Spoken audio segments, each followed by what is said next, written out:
So first, I have to agree with Alex. I'm here in Malta. They say that 90% of success is just showing up. So I feel like I've been 99% successful in today's talk already. What? Ken?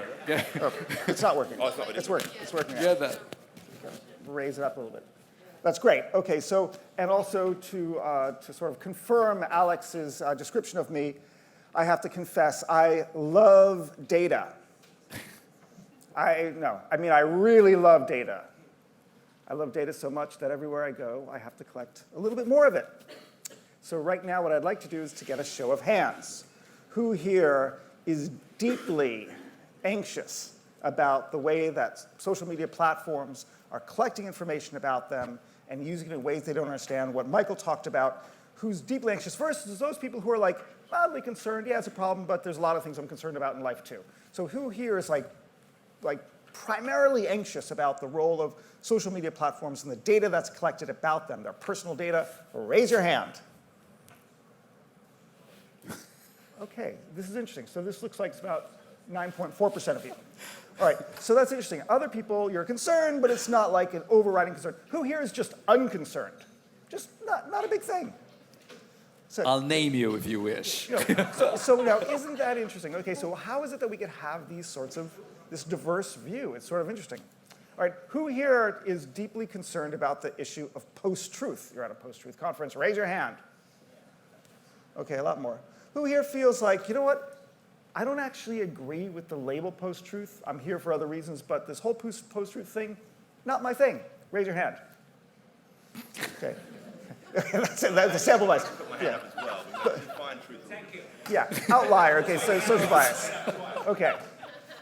So I think what we could all agree is that there is a great diversity of views that we all have in terms of how we look at any one single thing. Now, I know this as much as anyone else, and in some ways my profession is sadly having to overcome week by week this limitation. And the fact is, as I told Alex and others, I deal with post-truth every day. In fact, I am a purveyor of fake news. I've been doing fake news for 25 years. I've never written one thing.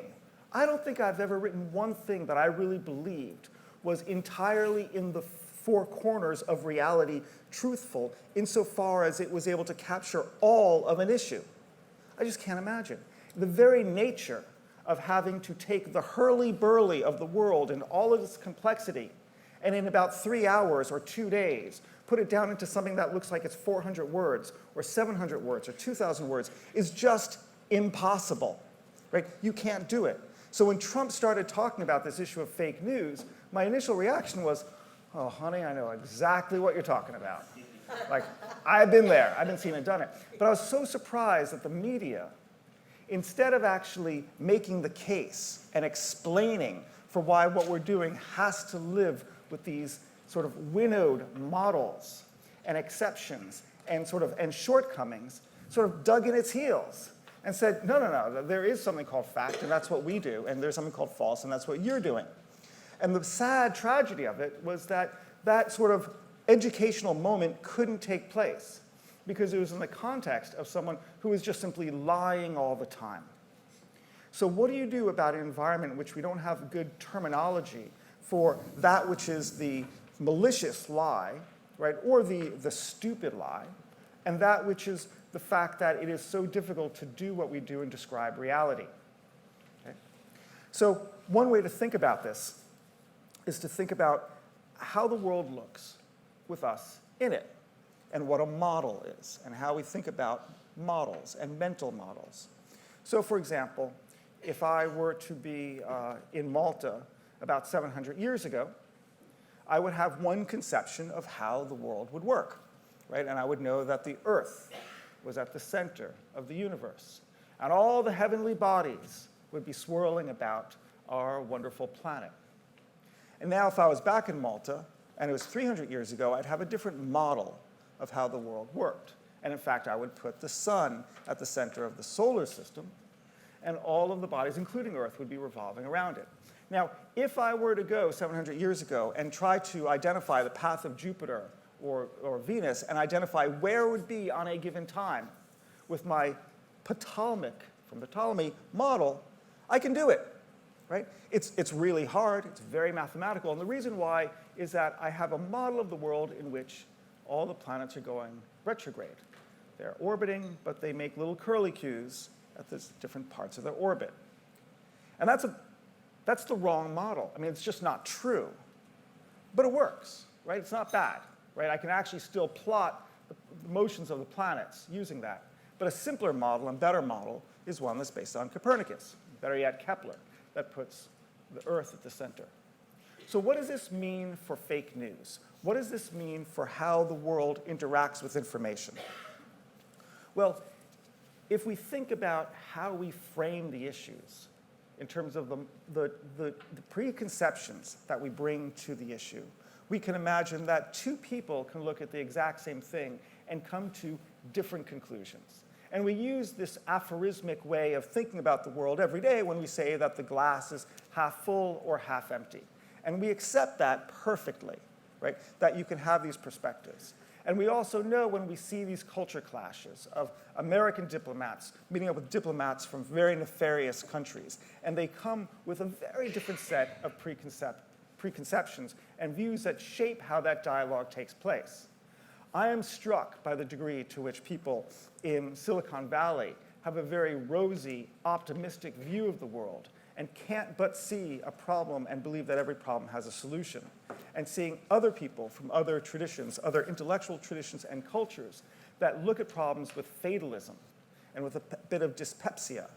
But when it comes to international relations, it's so incredible to see in some ways what is characterized as the naivete and the open-eyed optimism of Americans, believing that people are inherently good, that people are inherently true to their word, and this is maybe an archetype of America that doesn't actually really exist anymore, but clearly Graham Greene depicted this in his books, while they're going against people who come from a very different narrative, where life is hard, it's a struggle, people are untrustworthy, and only power understands power.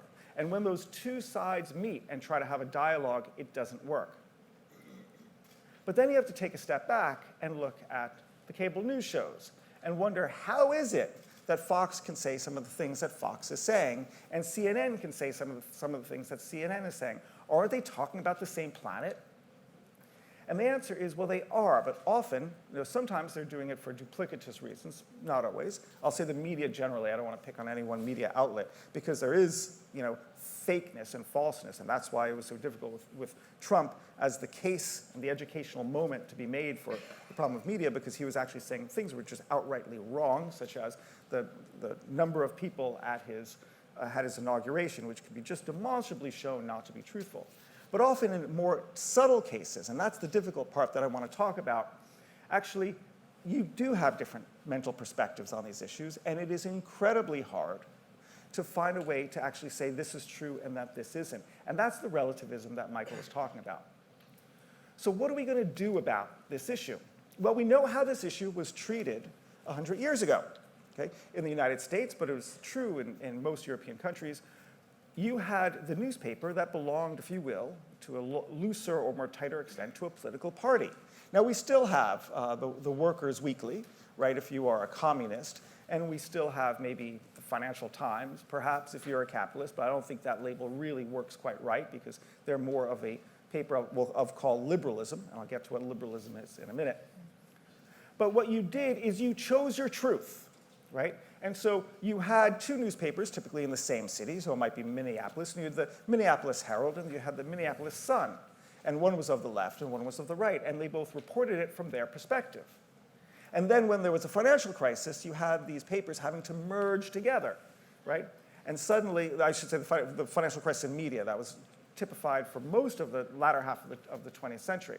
So that's why you have these bifurcated names of so many American newspapers before they've gone bankrupt altogether. And so you have the Minneapolis Sun-Herald, right? The Times Register, right? Was evocative of the fact that they had to merge their editorial staffs to have one metropolitan paper, not two.